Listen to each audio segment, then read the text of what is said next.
What up, y'all? It's Joe Budden, here to talk about Prize Picks. Prize Picks is the best place to win real money while watching football. You can get up to 100 times your money.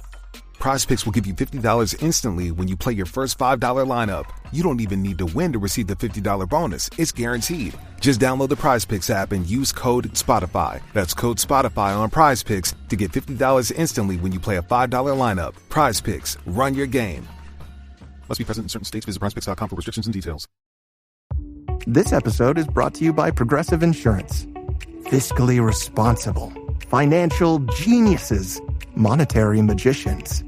These are things people say about drivers who switch their car insurance to Progressive and save hundreds. Visit Progressive.com to see if you could save. Progressive Casualty Insurance Company and Affiliates. Potential savings will vary, not available in all states or situations.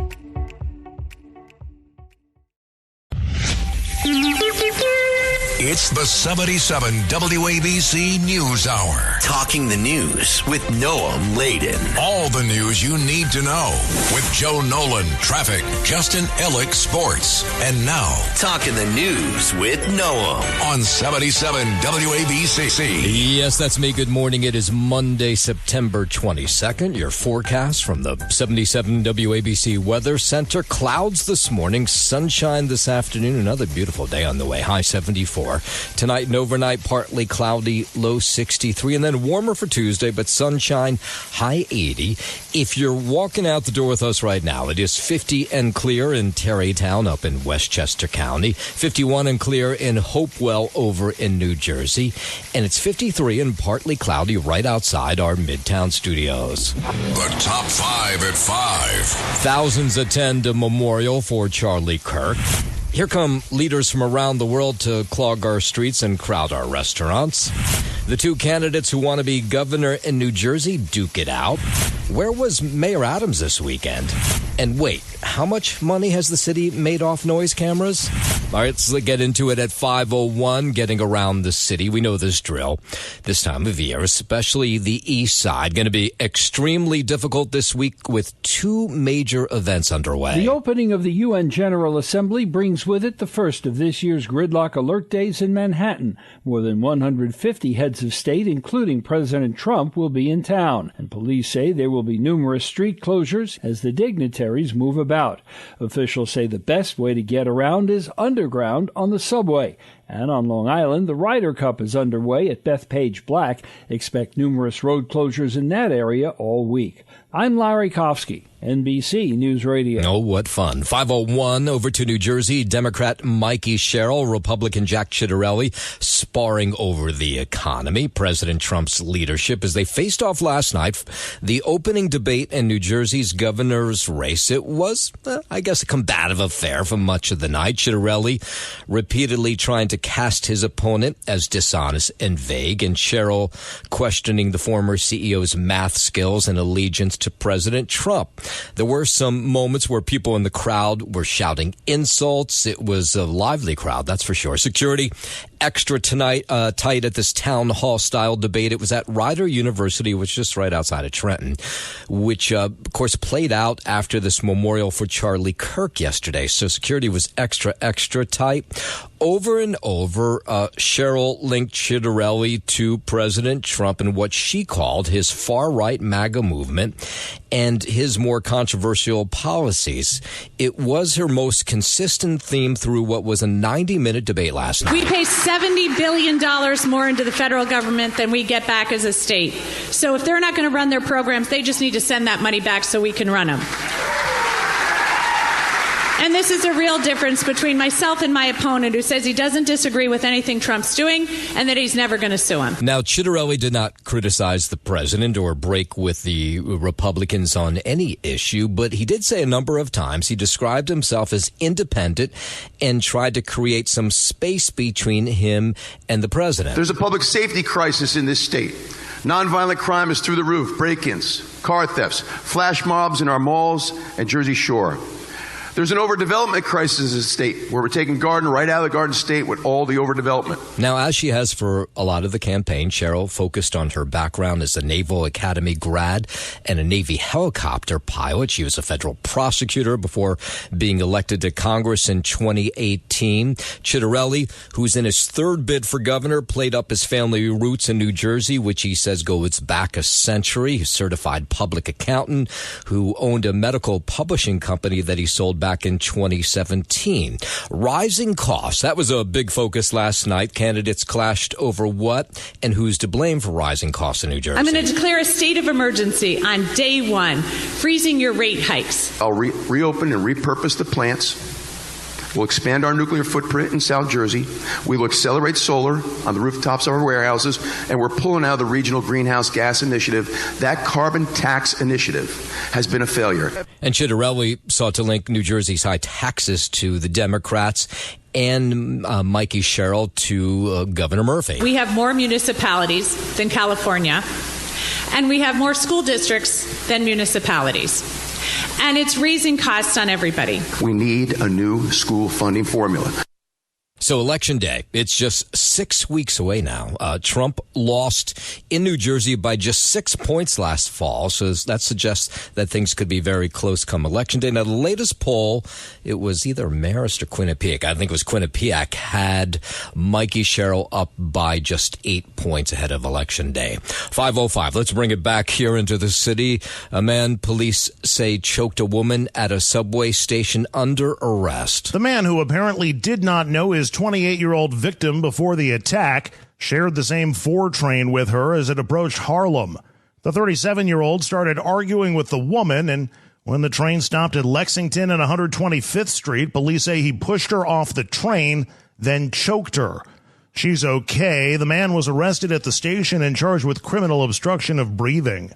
Andrew Whitman, NBC News Radio, New York. And a man dead following a stabbing. This was early yesterday morning on an Upper Manhattan street corner. Police say the victim was stabbed 5 times outside the Caramello Bar and Kitchen on Nagel Avenue in Inwood. Cops answering a 911 call shortly before 4:30 a.m. found the victim stabbed in the shoulder. He was taken to Harlem Hospital, where he was pronounced dead. The Daily News reports it is unclear if the killing was connected to the bar. The NYPD is looking for 4 men dressed in black who fled the scene. I'm Larry Kofsky, NBC News Radio. 5:06, let's go out to Long Island. A fire, Northwell Glen Cove Hospital over the weekend. It temporarily shut down the emergency department for part of the morning and the afternoon on Saturday. Fire smoke seen by nearby homeowners. All of a sudden, smoke started billowing from the like the base over there, and everybody came. The fire alarm went off. Everybody came out. You can see they had smoke coming out the second floor windows. Yeah, well, it's a big deal in a fire. You have one, or at least water and fire damage in the emergency room. Now, it was contained pretty quickly. They had it under control about an hour. That is, neighbors watched on. Well, we rolled up here, and there was trucks everywhere and water everywhere, and they had a ladder going up to this spot right there. They were breaking in. Hospital officials say nobody hurt or evacuated. 7 patients who were actually in the ER room at the time relocated to other areas of the hospital. No word yet what started that fire. It's actually the second fire they've had in 2 months at Glen Cove Hospital. Last month, it was an insulation fire after some sort of generator exhaust pipe just overheated. Nobody, thankfully, was hurt in that incident as well. 5:07, let's do a first check of traffic and transit on this early Monday morning. Joe Nolan and Justin Ellick have the day off, so this should be interesting for me. I got to do it all. Let's start with the bridges and tunnels. President Trump plans to announce today that he's going to use that using Tylenol during pregnancy could contribute to autism risk, and he'll advise pregnant women only to use it or generic acetaminophen for high fevers. Now, this is a story that will be announced later today. The president was teasing this over the weekend. The officials who spoke, at least in this article from Politico, were granted anonymity and were anonymous. That's the word I'm looking for, to share details of this announcement in advance. The Trump will also highlight that Leucovorin, which is a cancer and anemia drug, is a potential therapy therapy for people with autism. So let me get it straight so you can understand what the hell I'm talking about. He's going to say Tylenol is a risk for autism for pregnant women and that there is a cancer drug that may be a therapy for people with autism. Now, this is a huge announcement that's going to happen a little bit later today. 5:10. Let's go out to Arizona, where President Trump, thousands of others were there for a memorial service for Charlie Kirk. Charlie changed the world. This literally is the turning point. The name of his organization was prophetic. The service was at State Farm Stadium in Glendale, where the football Cardinals play. We love Charlie Kirk. He made such a big impact on the entire world, but on my heart. Yeah, and then you had this moment before they were packing everybody into the stadium, and it was packed. I mean, thousands inside, thousands outside, but police arrested a man at the site with a gun. Correspondent Jay Gray has more. He is out on bond. He is someone who police saw yesterday, Secret Service as well. They approached him, said he looked suspicious. He was impersonating an officer and was arrested. That's 42-year-old Joshua Runkels is the person they arrested. More from Jay Gray. He's been identified as 42-year-old Joshua Runkels. He's been charged with a felony, which is impersonating an officer, and then a misdemeanor for carrying weapons into a prohibited area. Now, Secret Service and local law enforcement are looking to answer a number of questions about this individual. We don't know at this point is what his intentions were, how he was able to get into the area to do that. He does not appear to have any prior criminal record. The investigation is continuing. Okay, so that arrest is made. Finally, they secure the area. The service gets underway. President Trump, one of the speakers, he says the U.S. is a country in mourning after the death of Charlie Kirk. Less than 2 weeks ago, our country was robbed of one of the brightest lights of our times, a giant of his generation, and above all, a devoted husband, father, son, Christian, and patriot. The president said Kirk was a champion of free speech, did what was right for the nation. He was assassinated because he lived bravely, he led boldly, and he argued brilliantly without apology. And so on that terrible day, September 10th, 2025, our greatest evangelist for American liberty became immortal. President said Charlie's wife has been incredible in the aftermath. But even in the midst of heartache and pain too great to even fathom, you have somehow found the strength and deep faith to be a comfort to millions and millions of people. The president says one of the last things Charlie asked him to do was to save Chicago. That was Kirk's hometown, and Trump said that he'll do what he can to save Chicago. And then it was the widow, Erica Kirk. I mean, there was a lot of speakers yesterday. We just don't have time to get to all of them. But Erica Kirk, of course, said that Charlie, her husband, dedicated his life to doing God's will. She spoke at this memorial after her husband was assassinated almost 2 weeks ago. Through all the pain, never before have I found as much comfort as I now do in the words of our Lord's Prayer, "Thy will be done." On the afternoon of September 10th, I arrived at a Utah hospital to do the unthinkable, to look directly at my husband's murdered body. I saw the wound that ended his life. I felt everything you would expect to feel. I felt shock. I felt horror. And then she talked about what a great man her husband was. While Charlie died far too early, he was also ready to die. There was nothing he was putting off. There was nothing that was too hard or too painful.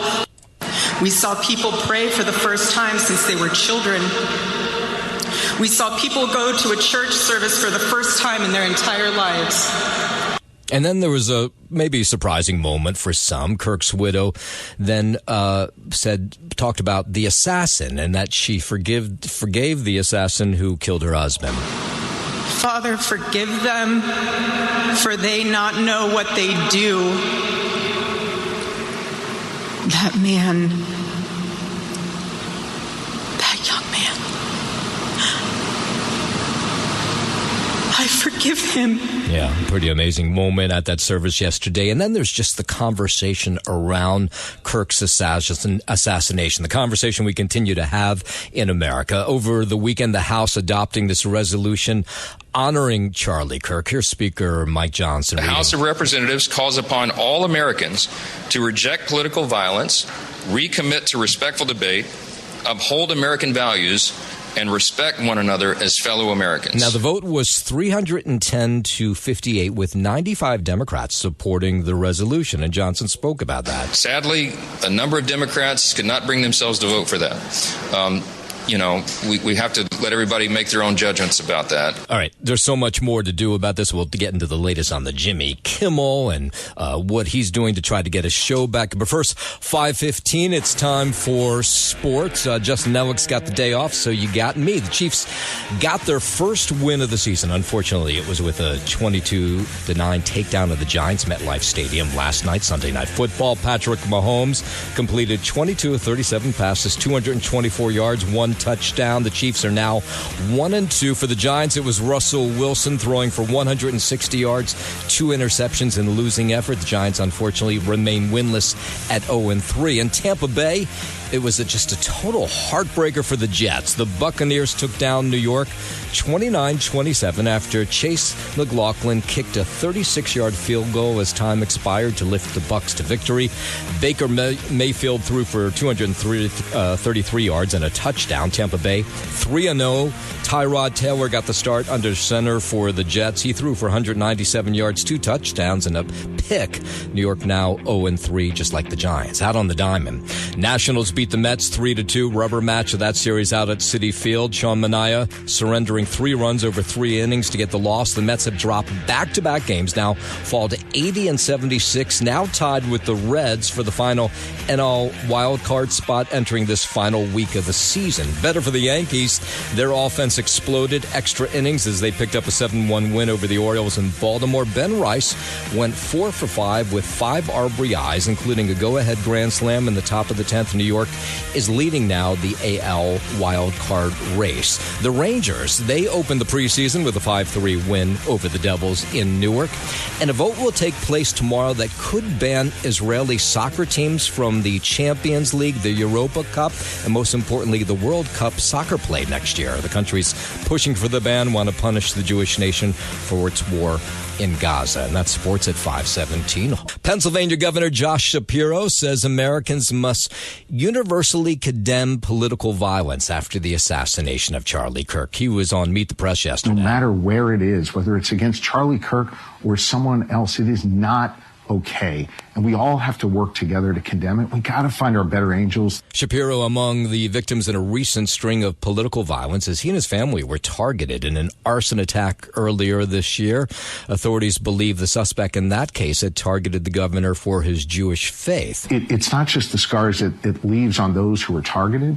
I think it scars a whole community. I think it makes us all less safe. I think it puts us all at risk. Of course, all of this surrounding the assassination of Charlie Kirk, and then you had the TV personalities, some of them rallying around Jimmy Kimmel after the late-night host was indefinitely suspended by ABC for his comments about the alleged assassin of Charlie Kirk. Correspondent Liz Kurtz reports the suspension was a response to political pressure from the FCC. On Air Force One, President Trump suggested punishing broadcasters that air unfavorable coverage of him. I would think maybe their license should be taken away. On Wednesday, before Kimmel's suspension, Carr threatened to take action against ABC over his remarks. And over the weekend, you had Republican Senator Ted Cruz blasting the head of the FCC for demanding that ABC suspend the late-night host Jimmy Kimmel. I like Brendan Carr. He's a good guy. He's the chairman of the FCC. I work closely with him. But what he said there is dangerous as hell. Texas Republican using his podcast to say that Kimmel crossed a line when he suggested a link between the man accused of killing Charlie Kirk and the GOP. But he says the FCC's demands were like mafia tactics seen in the movie Goodfellas. It might feel good right now to threaten Jimmy Kimmel, but when it is used to silence every conservative in America, we will regret it. We're going to ban you from the airwaves if you don't say what we like. That will end up bad for conservatives. And then you had this shooting that they think may be related to everything that went on with Jimmy Kimmel and Charlie Kirk. Police in Sacramento say nobody was injured, but someone fired shots at a local ABC TV station there. I don't know how many shots were fired, but it does appear at least 3 rounds did strike the building. And that's a police spokesman, says officers responded to the reports of shots fired at ABC 10. It appears the shots were fired from a passing car. I don't know what the motive is. Right now, preliminarily, it does appear that a vehicle did drive by.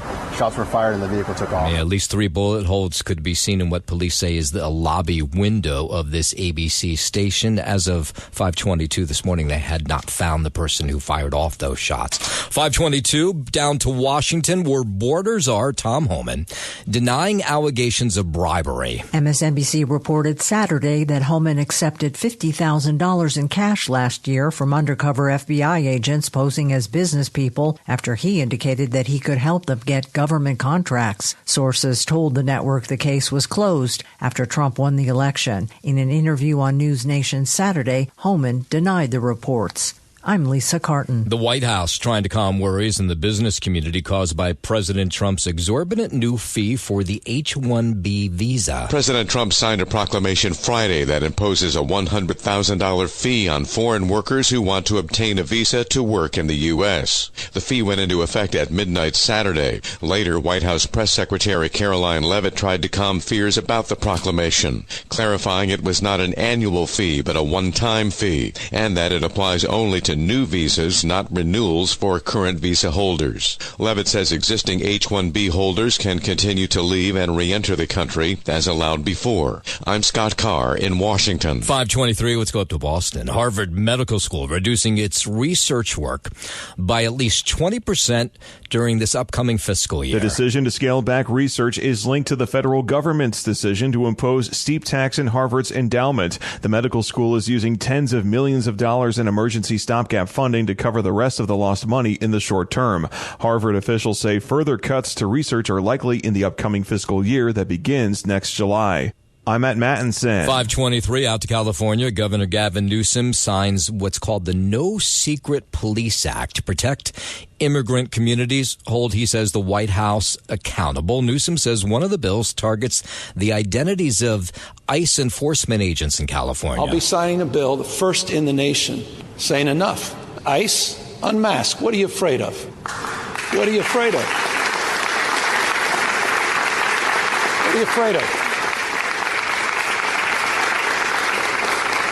Yeah, one of the new laws expected to enhance protections on school campuses. You're going to go out and you're going to do enforcement. Provide an ID. Tell us which agency you represent. Provide us basic information that all local law enforcement is required to provide. Have the decency not to threaten people as they go to school. Some officials, though, questioning whether the state legislation can actually supersede federal mandates that have been laid out. 5:24, some western states are handling vaccines on their own now. California, Hawaii, Oregon, and Washington are now working together as the West Coast Health Alliance and have issued joint guidance encouraging broader vaccine use than what's being recommended by the CDC. They recommend COVID-19 vaccination for children ages 6 months to 23 months, adults 65 and older, younger adults with health risks, and anyone who is pregnant or planning to get pregnant. The alliance is also urging flu shots for everyone 6 months and older. I'm Lisa Carton. 5:25, French President Emmanuel Macron says he'll formally recognize the Palestinian state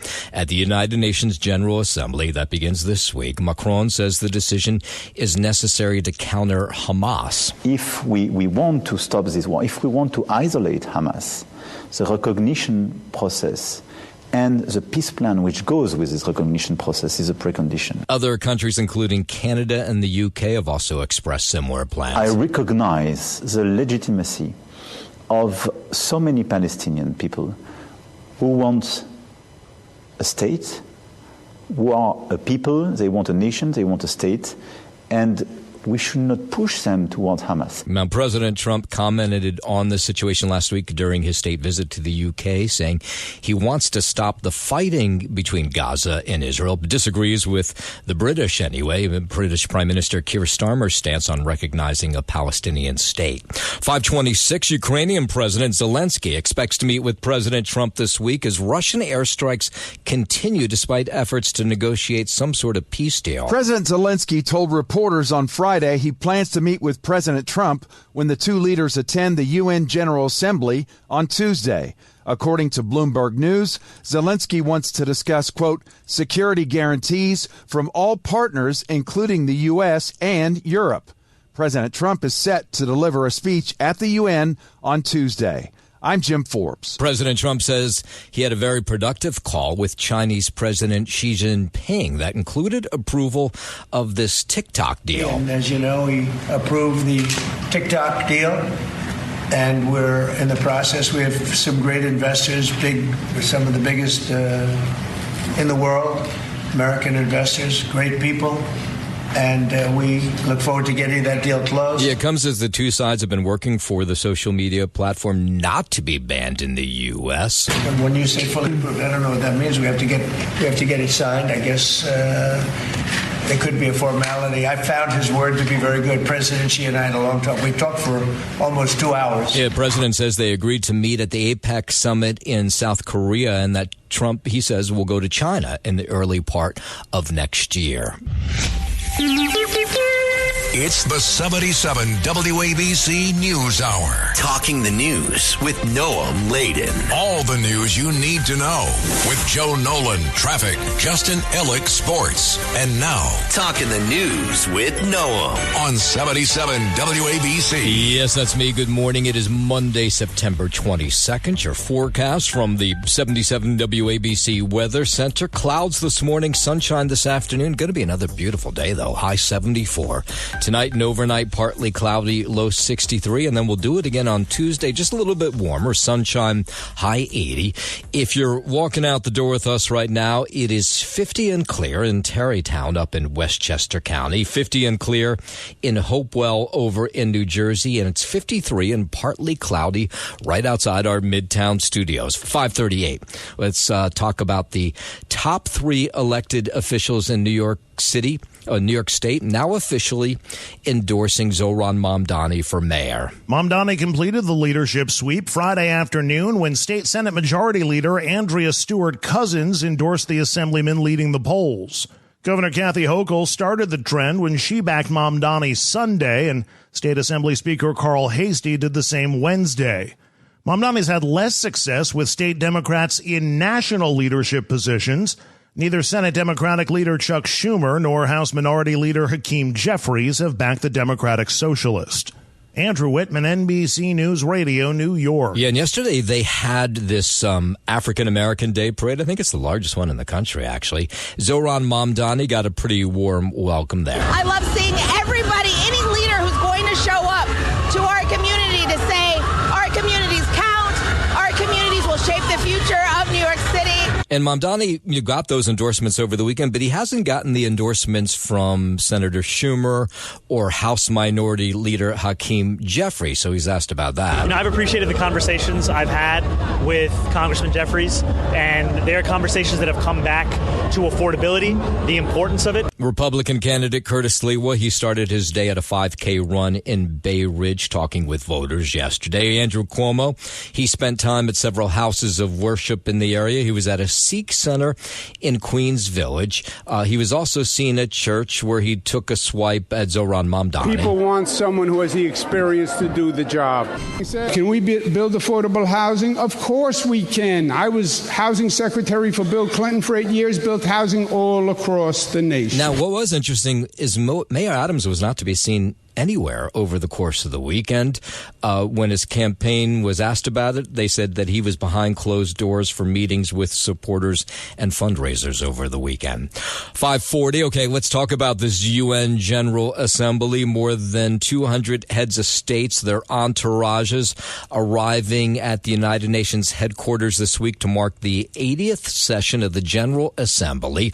The NYPD increasing its police presence surrounding the upcoming Jewish holidays and the UN General Assembly. So they're awfully busy. There'll be these elaborate NYPD web of motorcades, drones, patrol officers, street closers. I can tell you when I came in at 2:30 this morning, there are cops everywhere, and that was at 2:30 this morning. So it'll get only more intense as the day wears on. So you have the NYPD protecting those leaders, the Secret Service protecting those leaders, and the NYPD protecting synagogues, because at sundown tonight is the first night of Rosh Hashanah.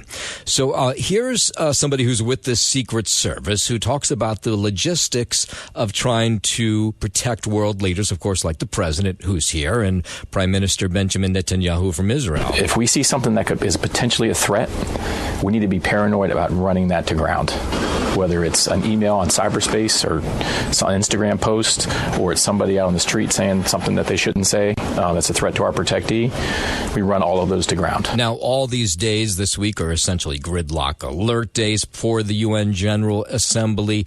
Of course, you're being told to take public transportation. And when you talk to New Yorkers, they're kind of, used to this drill. And if you're coming in from outside of New York, you're used to this drill as well. But a lot of people will ask this question: what do we get for putting up with all this nonsense for a week? It's kind of ridiculous, right? What do we get? I mean, they haven't done anything really substantial, the United Nations, in a very long time. So it's kind of crazy that we pay for it. Now, there is other New Yorkers, probably a fair amount of them as well, who say it's kind of cool that the world is all here in New York City this week. That we have the United Nations here and that we represent the location where all countries come and try to gather and solve problems. So I'm proud of it. It's just a week of traffic is not a problem. Yeah, okay, so stay away from the East Side. President Trump, he'll make his speech to the United Nations. That'll come tomorrow morning. 5:42. The manhunt continues for the suspect wanted in the death of a 21-year-old woman in Queens. Earlier in the month, Deshauna Donovan was shot in her own home by an unknown suspect. We are asking that this suspect turn himself in. And if he needs help doing that, or even if he needs an attorney or wants to speak to us before he turns us in because he has any concerns or fears, this community will also provide that. Friends of the victim say she was outside on the phone before encountering the man who chased her inside and killed her. Police are asking anyone with information to contact Crime Stoppers. I'm Liz Radabali for 77 WABC News. 5:43, a man riding a moped clipped a fire truck responding to a call. This was Myrtle Avenue in Bed-Stuy yesterday. He was taken to the hospital in stable condition. When I came out to say, I just seen the guy laying on the ground. Looked like he was agonizing. I mean, it can happen to anybody.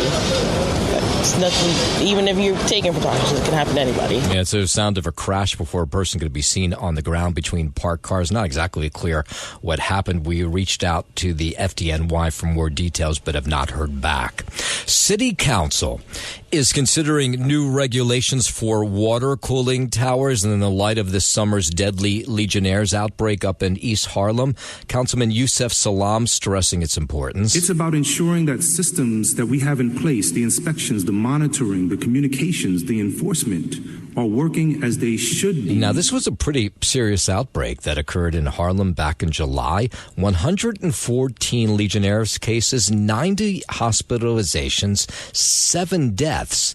At a city council hearing, the focus was on cooling towers, which they think were the source of this outbreak. And that if they need to be fixed or any part of the process is broken, that we fix it forthwith expeditiously. Now, the new legislation would require more frequent inspections, beefed up staffing of the New York City Health Department and better looks at these water towers across the city. In a moment, we'll go out to the campaign trail in New Jersey where they had a big debate last night, the first one of the election season. We'll get into that in just a moment. But first, 5:45, let's do a little sports. Justin Ellick's got the day off. The Chiefs got their first win of the season. Unfortunately, it was with a 22-9 takedown of the Giants at MetLife Stadium last night, Sunday Night Football. The Chiefs are now 1-2. Russell Wilson, he threw for 160 yards, 2 interceptions in the losing effort. The Giants winless now, 0-3. And Tampa Bay, it was a heartbreaker for the Jets. Buccaneers took down New York 29-27 after Chase McLaughlin kicked a 36-year-old field goal as time expired to lift the Bucs to victory. The Tyrod Taylor got the start for the Jets. He threw for 197 yards, 2 touchdowns, and an interception. New York is like the Giants. They are 0-3. Out on the diamond, the Nationals beat the Mets 3-2. Rubber match of that series out at Citi Field. Sean Manaea surrendered 3 runs over 3 innings to get the loss. The Mets have dropped back-to-back games. They fall to 80-76, now tied with the Reds for the final NL wildcard spot entering the final week of the season.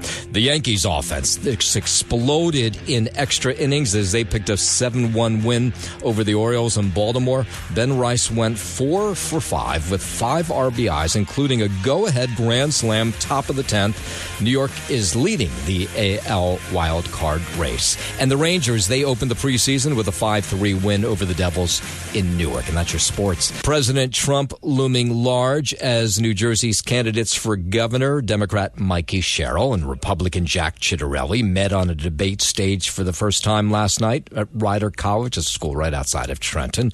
Questions from the moderator and audience members range from taxes, cost of living in the state, to education and AI, artificial intelligence. Sherrill, a member of Congress, repeatedly tried to link her opponent to President Trump during this town hall-style debate. Ciattarelli, a former state assembly member, did not criticize Mr. Trump or his plans, but stressed that he's his own guy and would be his own guy if he became governor of New Jersey. The candidates, of course, vying to replace Governor Murphy, a Democrat who is term limited. Sherrill and Ciattarelli disagreed about what is to blame for rising costs in New Jersey. Reopen and repurpose the plants. We'll expand our nuclear footprint in South Jersey.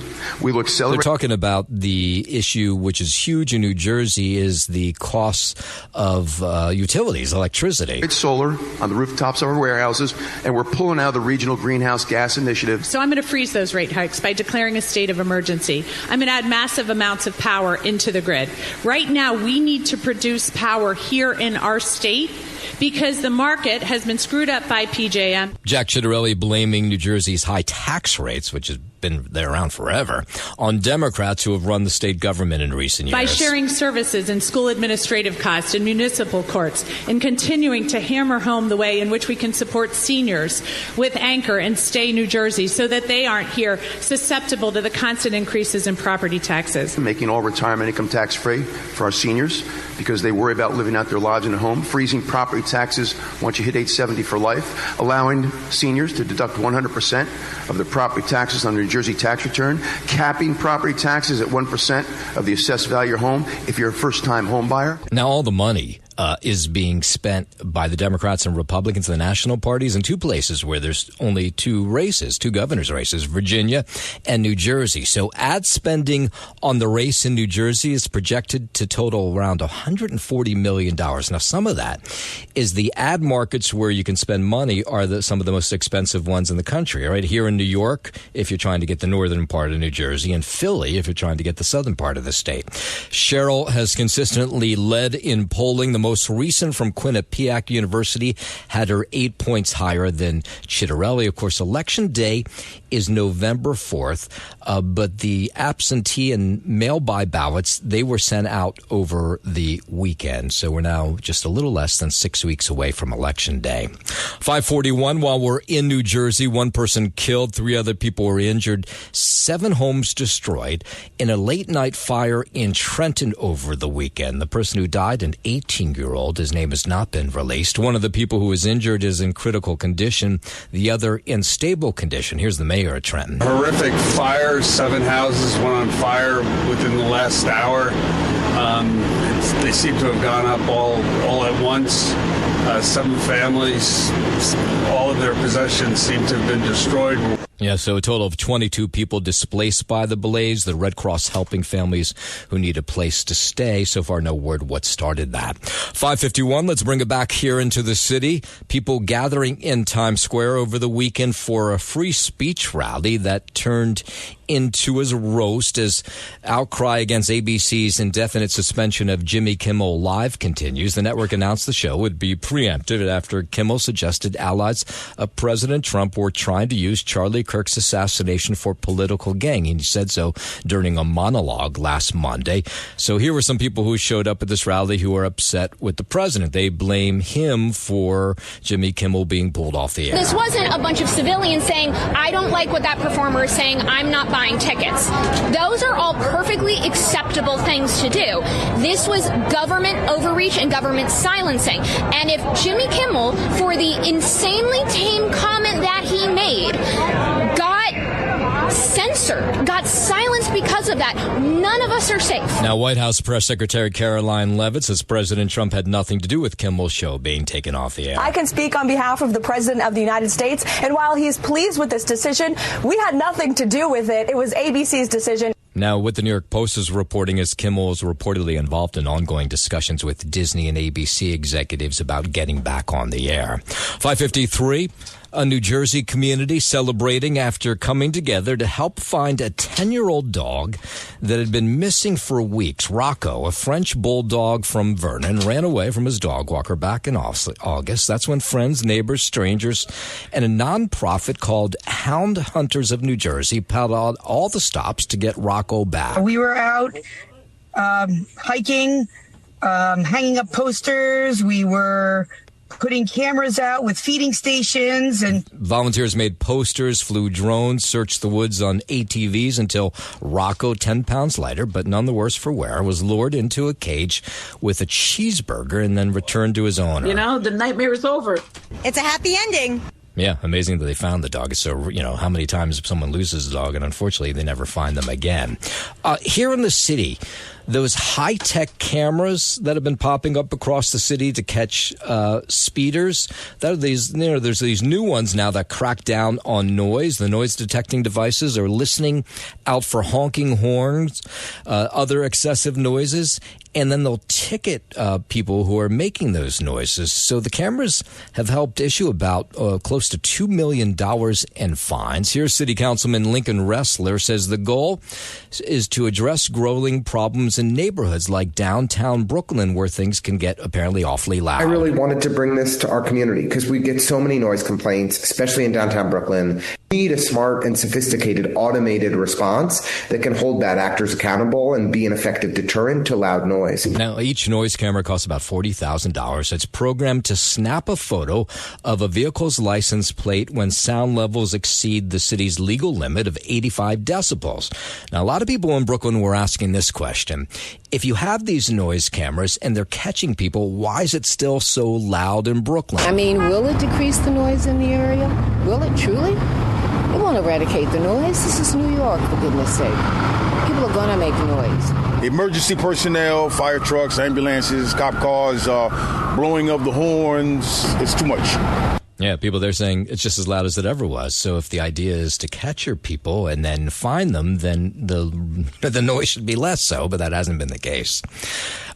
More natural gas pipelines could be built soon here in New York. ABC's business reporter Joe Connolly has more. New York's utilities regulator has endorsed a controversial natural gas pipeline project that would run under New York Harbor and connect to natural gas infrastructure already in place off the coast of Queens. Groups opposing miles-long pipelines say the ocean floor is dredged up and toxic sediment gets stirred up and gets into water supply systems and ocean beaches. Backers of new pipelines say New York does not have an endless supply of power. Joe Connolly, 77 WABC News. After Steve Cohen challenged Mets fans last winter to show up for their team night after night this season, the Queens faithful did so in a way they haven't done before in the Citi Field era. The Mets announced yesterday during their 3-2 loss to the Nationals that the franchise set a new single-season record